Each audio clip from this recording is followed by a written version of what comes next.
Imagine un être si puissant qu'il pourrait aspirer des galaxies entières, si mystérieux qu'il serait invisible à l'œil nu, et si impressionnant qu'il pourrait plier l'étoffe même de l'espace et du temps. Je te présente ma mère. Mais non, je plaisante. Il s'agit en réalité de l'ultime super-héros de notre univers, l'étoile Trou Noir. Mais qu'est-ce que c'est exactement? Nous allons voir ça. L'univers est rempli de merveilles, et cette étoile est l'une des plus impressionnantes d'entre elles.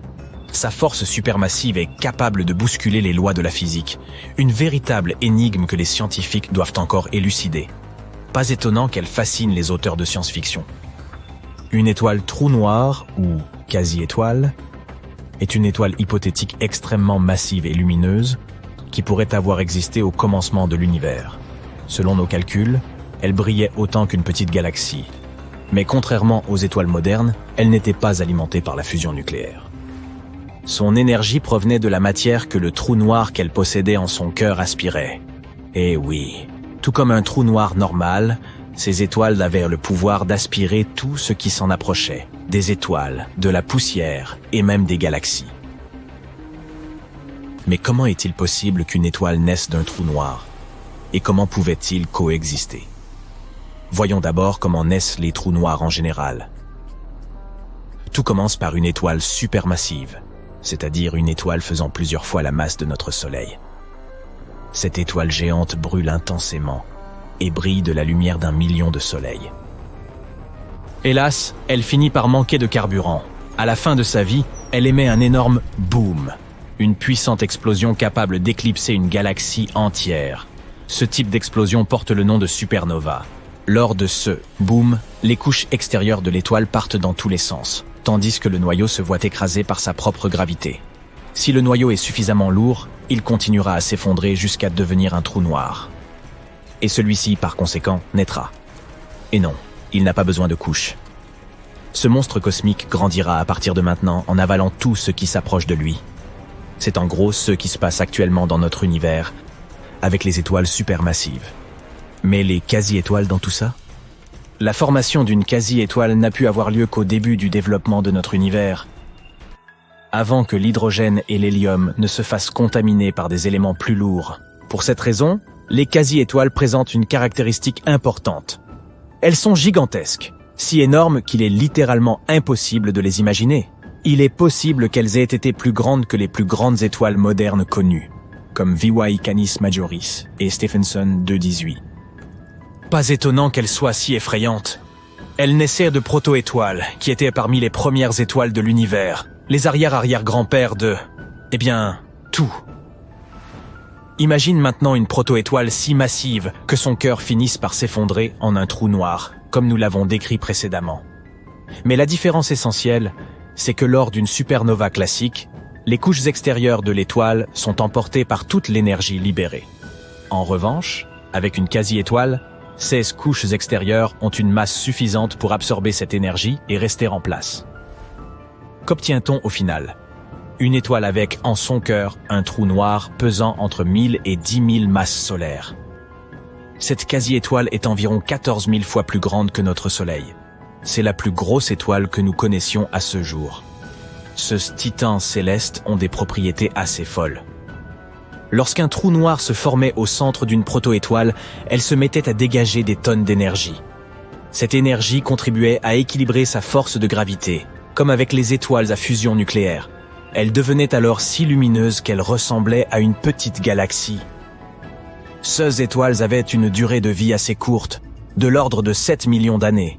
À titre de comparaison, notre Soleil a environ 4,5 milliards d'années, et il n'en est qu'à la moitié de sa vie. Au cours de cette brève période, le trou noir atteignait une taille située entre 1000 et 10 000 fois celle de notre Soleil. On pense aussi que les quasi-étoiles étaient très chaudes, avec des températures dépassant les 9700 Celsius.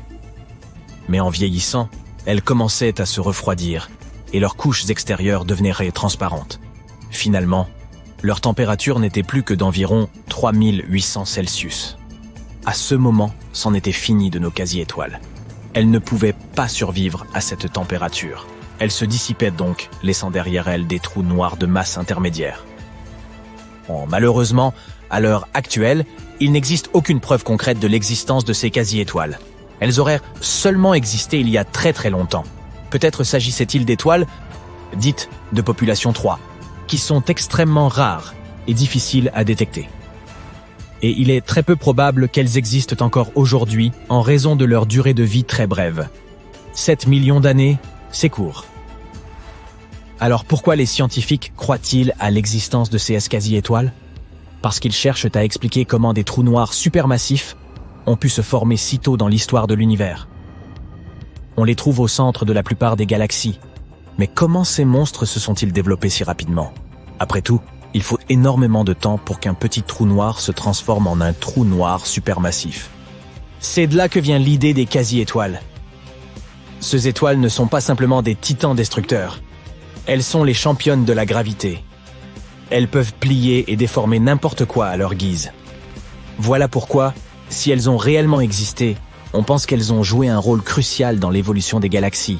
Elles auraient tout contribué à façonner l'univers tel que nous le connaissons. Les trous noirs de taille intermédiaire qu'elles ont laissés derrière elles seraient finalement devenus les trous noirs supermassifs qui sont au centre des galaxies. Mais nous n'avons pas encore résolu ce mystère cosmique. La détection des étoiles trous noirs s'apparente à la recherche d'une aiguille dans une botte de foin. Les feux de détresse se déclenchent, les sirènes hurlent, la navette spatiale tremble à tout rompre. L'obscurité cosmique au travers des hublots s'éclaire de flashs intermittents. Les astronautes bouclent leur ceinture et regardent des écrans en sentant couler une sueur froide sur leur visage. Droit devant, un rayon aveuglant coupe l'espace en deux. Rien dans l'univers ne peut l'arrêter. Ça ressemble au sillage d'un avion à réaction, mais immense, des millions de fois plus puissant que ce que l'on est habitué à voir. Il est impossible de le contourner. Le capitaine du vaisseau ordonne que l'on fasse demi-tour immédiatement. Il s'agissait d'un jet d'un trou noir, un véritable monstre de l'espace. Ces trous, comme d'énormes aspirateurs, avalent tout ce qui passe leur horizon des événements. La frontière entre l'espace-temps et l'endroit où celui-ci n'est plus. Si tu approches de cette frontière, tu es perdu. La lumière elle-même ne peut pas échapper à la gravité d'un trou noir. Et c'est pourtant ce qu'il y a de plus rapide dans l'univers. Les trous n'absorbent pas seulement de la matière, mais lancent aussi des jets dans l'espace. De mystérieux faisceaux longs de plusieurs milliers d'années-lumière. Il n'y a pas de trou noir près de la Terre, mais imaginons une minute qu'il en apparaisse subitement un dans le voisinage du Soleil. Le trou commence immédiatement à dévorer notre étoile. La forte gravité tire un côté du Soleil plus que l'autre. Le Soleil est réduit à l'état de bandelette, mangé par le trou comme un plat de spaghettis. Les physiciens appellent ce phénomène la spaghettification. Quand le monstre a terminé son repas, il a le hoquet et projette deux jets semblables à des lasers qui viennent couper notre galaxie en deux. Des astronomes sont en train d'observer une catastrophe similaire à quelques milliards d'années-lumière de nous. Un trou noir du système 3C321 bombarde en ce moment même une galaxie voisine d'un immense jet de rayons X, de rayons gamma et d'électrons, le tout accéléré à la vitesse de la lumière. Le carnage dure depuis 1 million d'années et nous avons de la chance qu'il ait lieu à une très grande distance. Si un tel jet s'approchait d'une planète comme la Terre, il vaporiserait son atmosphère et sa couche d'ozone. Toute vie à la surface disparaîtrait. Seuls les habitants des plus profonds sous-sols survivraient. Mais si un trou noir apparaissait près du Soleil, nous n'aurions pas l'occasion de voir son jet. Le monstre absorberait l'énergie de l'étoile et nous perdrions simplement toute sa chaleur et sa lumière. La Terre se refroidirait, plongée dans l'obscurité éternelle. Mais les jets peuvent aussi produire de bonnes choses, comme les engrais qui aident les cultures à pousser, l'énergie des rayons comprime les nuages interstellaires et de nouvelles étoiles peuvent y naître. Imagine un siphon dans une salle de bain. L'eau s'y écoule dans la tuyauterie, elle se déplace en spirale en tournant partiellement autour du trou. Maintenant, imagine que le trou noir soit ce siphon et qu'au lieu de l'eau, il y ait ce qu'on appelle du plasma. Il tourne rapidement, se magnétise et forme un énorme disque d'accrétion. Le plasma commence à briller et à un moment donné, il envoie deux faisceaux dans l'espace. Le trou noir V404 Cygni se trouve à 8000 années-lumière de nous. Il ressemble à un feu d'artifice qui pèserait l'équivalent de 10 soleils. Le problème, c'est que les pyrotechniciens n'ont pas bien fait leur travail et que la mèche a été prématurément allumée. Le trou est alimenté par le gaz d'une étoile proche. Elle fournit des quantités infinies d'énergie à ce feu d'artifice cosmique. Les jets de V404 Cygni ne s'élancent pas seulement des pôles, mais de toutes les directions. C'est comme une boule disco dans une salle des fêtes. À la différence qu'il s'agit ici de plasma brûlant et non de lumière colorée. Un disque aussi grand que 7 étoiles tourne autour du trou noir. L'intérieur du disque vacille comme une toupie qui, ralentissant, est sur le point de s'arrêter. Les scientifiques pensent que ces oscillations et ces projections irrégulières sont causées par des distorsions du continuum espace-temps. Les trous noirs ne sont pas les seuls à donner de grands spectacles astronomiques. Leurs principaux concurrents sont les rafales de rayons gamma. Les scientifiques ne savent pas exactement comment elles apparaissent, mais il s'agit très probablement de la désintégration d'étoiles géantes ou de collisions d'étoiles à neutrons. Nos satellites enregistrent une rafale de rayons gamma par jour, mais il s'en produit en réalité au moins 500 dans l'univers au cours du même intervalle. Un astronome amateur qui voit pour la première fois l'univers observable se sentira comme une star de cinéma sur un tapis rouge. Seulement, ce ne sont pas les flashs des journalistes et des fans qui l'éblouiront, mais les constantes rafales de rayons gamma. Si l'un de ces flashs se produisait dans notre voisinage, notre planète serait comme une bougie dans une tempête de neige. Imagine que tu vives dans le futur et qu'il soit possible d'effectuer des vols interstellaires en toute sécurité. Avec ton vaisseau spatial, tu te rends sur une planète similaire à la Terre pour observer de tes propres yeux une rafale de rayons gamma. Ton vaisseau file dans l'espace et atterrit sur la planète en question. Mais dès que tu poses le pied à sa surface, aucun doute, toutes les créatures qui vivent ici sentent que quelque chose de terrible est sur le point de se produire. Dans le ciel, les oiseaux volent avec effroi. Les animaux terrestres se précipitent hors des forêts pour chercher un abri. Le vent secoue les feuillages et tu crois entendre une voix qui te dit « Sauve-toi, pars d'ici !» Puis le vent gagne en force et la tempête éclate. Un éclair lumineux apparaît à l'horizon. Quelques secondes plus tard, la lumière s'intensifie. Quelqu'un vient d'allumer d'immenses projecteurs dans l'espace. Tout est perdu. Seule la lumière subsiste. En une seconde, il se dégage autant d'énergie que notre Soleil en génère en 10 milliards d'années. Au bout de 10 secondes, le spectacle se termine. La planète se déplace dans l'espace, le flash n'a touché qu'une partie de son hémisphère sud. Mais cela suffit pour que les choses aillent mal.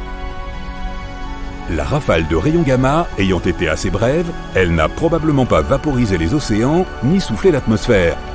Pour une étoile, la rencontre avec un trou noir se termine généralement par un spectacle de lumière et par sa destruction. À la connaissance des astronomes, une seule étoile a réussi à survivre à une rencontre avec un trou noir aussi lourd que 400 000 soleils. Cela s'est passé dans une galaxie située à environ 250 millions d'années-lumière de la Terre.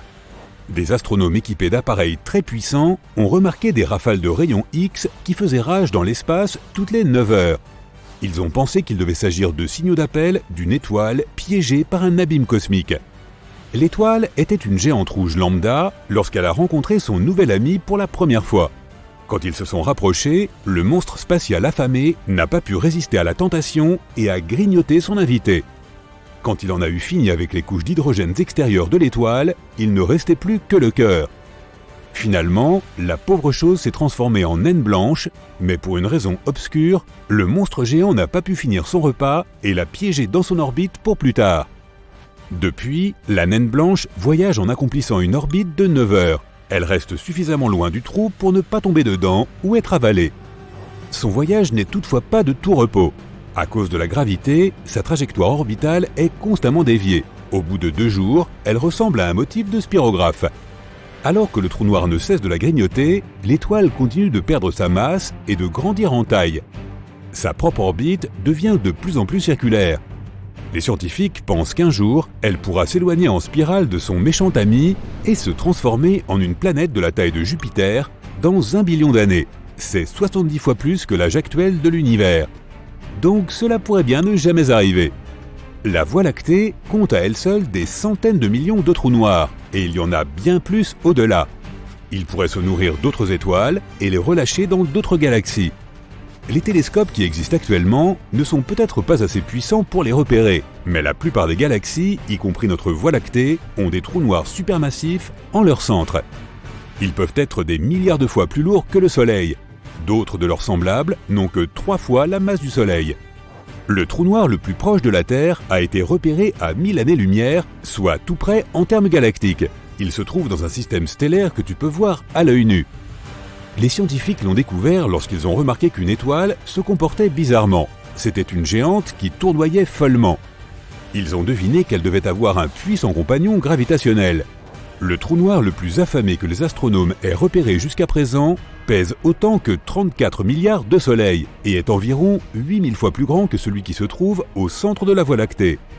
Il mange l'équivalent d'un soleil par jour. Parfois, certains trous noirs en dévorent même d'autres qui se trouvent trop près d'eux. Avant que tu ne décides de monter dans un vaisseau spatial pour t'échapper vers une galaxie sûre et sans trou noir, voici quelques bonnes nouvelles. Même s'ils sont supermassifs, ils n'ont pas un rayon assez grand pour détruire la Terre. Et même les plus affamés d'entre eux sont sans danger si on les observe de loin. Aucun trou noir ne devrait s'approcher plus de notre planète que ne l'est le Soleil pendant une durée égale à 10 milliards de fois l'âge actuel de l'univers. Dans le cas improbable où l'une de ces choses effrayantes passerait près de Neptune, elle pourrait toutefois affecter l'orbite de la Terre, ce qui ne serait pas bon. En théorie, tout peut se transformer en un trou noir. La seule différence entre un trou noir et le Soleil est le matériau dont est fait leur centre. Il est incroyablement dense dans ces monstres de l'espace. En réalité, il n'y a qu'une seule façon connue de créer un trou noir. Il faut un effondrement gravitationnel d'une étoile supermassive de 20 à 30 fois la masse du Soleil. Ainsi, le Soleil ne se transformera absolument jamais en un trou noir. Mais si cela se produisait et que l'ancienne étoile conservait sa masse, elle aurait toujours la même puissance gravitationnelle. La Terre continuerait à tourner autour d'elle et ne serait pas attirée. Son orbite resterait également identique. Le seul énorme problème serait le manque de lumière solaire. En réalité, le Soleil n'est pas assez massif pour une telle transformation et finirait par devenir une naine blanche. Un trou noir ne mangera jamais une galaxie entière pour son déjeuner. Il y a environ 400 milliards d'étoiles dans la Voie lactée. Mais seulement 0,1% de toutes les étoiles qui se forment finiront par devenir des trous noirs. Le monstre supermassif perpétuellement affamé, qui se situe en plein milieu d'une galaxie, a une portée gravitationnelle impressionnante. Mais même cela ne serait pas suffisant. Il a déjà mangé la plupart des étoiles qui étaient proches de lui. Il pèse déjà l'équivalent de plusieurs millions de soleils, de sorte qu'il ne peut pas grandir beaucoup plus, même s'il continue à grignoter des étoiles semblables à des soleils. Les galaxies continueront à se heurter les unes aux autres et les trous noirs à grandir et à fusionner. Mais comme l'univers est déjà énorme et qu'il continue de s'étendre, ces collisions et fusions ne dureront pas éternellement. Les trous noirs voyageront dans cet immense espace comme des étoiles errantes. Ils ne seront même pas capables de manger la matière noire à la périphérie des galaxies. Finalement, tous les trous noirs périront, mais cela se produira dans très longtemps. Si tu deviens un jour un explorateur de l'espace et que tu voyages assez loin pour rencontrer un trou noir et tomber dedans, ta vie ne s'arrêtera pas instantanément. Au contraire, les choses seront beaucoup plus compliquées. La façon dont tu perçois l'espace et le temps changera, et ta réalité se divisera en deux. Dans l'une d'elles, tu cesseras d'exister. Dans l'autre, tu vivras et entreras dans le trou sans être blessé. Lorsque tu t'enfonceras plus profondément dans le trou, tu remarqueras que l'espace devient de plus en plus courbe.